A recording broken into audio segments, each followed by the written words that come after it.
Reproductive Health highlights. Just what exactly is reproductive health, ma'am? If you're being reproductive, you have the ability to create another being. Same as what are these things that create another being, another one like you? Yeah. Is if you have a healthy body physical system, which is now the uterus, we're talking about the ovary, we're talking about fallopian tube, we're talking about the cervix, the vagina, all those things are part of the reproductive system. There's also the sexual part, which is very important. If you want to reproduce, you again have to have a healthy sexual relationship. Ask for that sister that is saying, I'm going to be getting married, in a couple of weeks, in a couple of months. What can she do to make sure that she's going into her marriage healthy reproductively? We definitely have to ask questions around that. Have you ever had an abortion? Very hard questions, but it's important to find out, because some of these things need to be known in case we need to work on you before you try to conceive or what. Then most of the time we will do a physical examination. This is when you see your gynecologist. And when we do, and in fact, before I even go into the physical examination, there's more into the history that we would need to know. How is your family? How is it? Do we have any conditions that we need to know about? Things to do with fibroids, because they tend to go into families.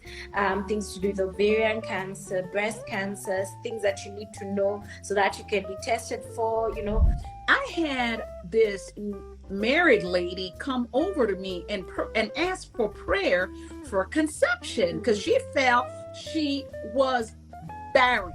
So a lot of people don't understand that there is a cycle. There is what we call an ovulation period for a woman. Not every day is a woman able to get pregnant. That's true. Here she was thinking she's barren because guess what? She and her husband were getting together outside her ovulation window. So you have some hormones coming into your ovaries, and then the ovaries produce some hormones, which when you look at the egg, you have an egg in your ovary, and it has to go through the uterus to either come out or to get fertilized. So, and this takes around 28 days. So there are people who think that if I don't get my period on the 5th of May, 5th of every month, then there's something wrong. No, the body does not know months. It does not know February. It does not know March or April, but it knows its cycle. My cycle is between 28 and 32 days. A normal couple, what we consider normal as medicine, for us to say there's a problem with fertility, then we need to take at least 12 months before we say there's an issue. Contraception is divided into many different things. There's natural, and there's the one that we add. Then I said calculation of your days. You can use bead system. So there's a bead like a chain. That helps if you have a 28-day cycle or 28 to 32 days. Actually, 28 is best, because most people are around that area. So you just calculate. Every day you move the bead. There's something that you put over. It's like a small rubber band on top of the bead. It just moves to the next, and then to tell you this is your fertile period, because the beads will change color.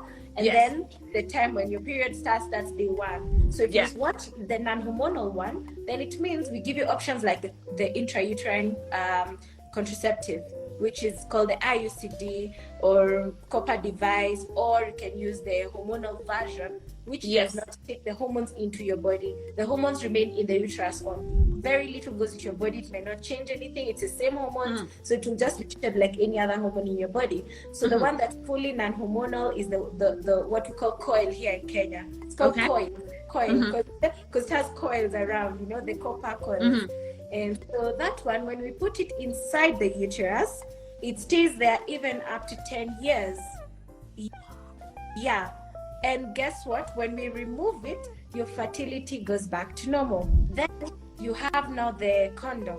Is also non-hormonal. It's called barrier method, used if you want to prevent pregnancy and plus any sexually transmitted infection. Now the injectable, although we try to frown on it, And I think this is the one that has brought that story, especially the injectable where it's it's the one that has brought that story, because yes, we know that that particular injectable, we call it the depot, it may take longer for you to conceive when you're on that injection, the 3-monthly injection, the one you put under the arm.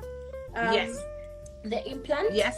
When you remove it, you go back to your normal. You can still conceive immediately. The same month, you can still conceive. For that one that is in menopause, how can she prepare for married life? I really understand women who are going through perimenopause and menopause. And you know why? Because there are many changes that happen in the body, and the reason is because estrogen level goes down. Yes. The hormone estrogen goes down because we're not producing eggs, and those eggs, when they're produced, they produce estrogen. So if there's no eggs being produced, then we're not having enough estrogen in the body. Yeah, cervical cancer. It's HPV virus that passed from one person to another during intercourse. Yeah, and so we're treating a thing that could have been prevented in the first place. How to prevent it? Either we treat both of you early, we need to do the HPV test on both. It's important because also men suffer from HPV related complications like throat cancer, anal cancer, all those. Most of them are HPV. Reproductive health. Watch full video on the Maggie Mugai Show YouTube channel today.